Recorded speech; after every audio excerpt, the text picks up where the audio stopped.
Mettre en place une plateforme de conseil à distance est finalement une réponse naturelle à cette volonté de proposer un accompagnement individualisé avec réactivité et agilité, prenant en compte les contraintes espace-temps des différents collaborateurs. Et c'est finalement aujourd'hui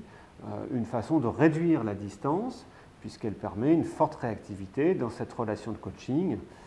avec cette capacité au travers des outils numériques à la fois à se parler, à la fois à se voir, à la fois à s'écrire, à se poser des questions, à apporter des réponses, mais justement aussi à partager des documents, à partager les réseaux et les systèmes d'information, à aller faire des recherches ensemble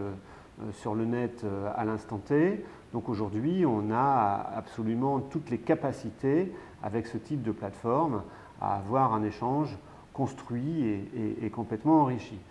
Et il est même encore plus riche que ce que propose une relation de coaching traditionnelle, puisque dans notre plateforme, dans notre prestation de service, ce que nous mettons en place, ce sont des conférences collectives avec les différentes personnes que nous sommes amenés à accompagner, qu'il s'agisse d'accompagnement de conseil ou d'accompagnement de coaching traditionnel, en mettant évidemment une forte réserve sur ceux dont la relation de coaching implique une forte confidentialité et le respect de cette confidentialité. Mais dès lors qu'on a cette capacité, avec l'accord des coachés, à partager les questions, à partager les expériences, à faire se partager les situations, les différents choix qui s'opposent aux uns et aux autres, alors on met en place effectivement des conférences collectives où finalement c'est le groupe qui va apporter cette intelligence collective, cette plus-value de la relation de coaching et de la relation de conseil, et où finalement le coaché va avoir une forte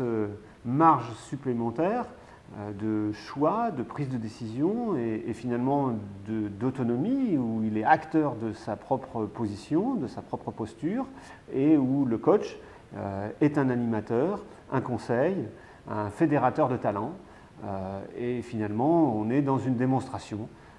de ce qu'est l'entreprise agile, de ce qu'est l'intelligence collective et de ce qu'est aujourd'hui l'utilisation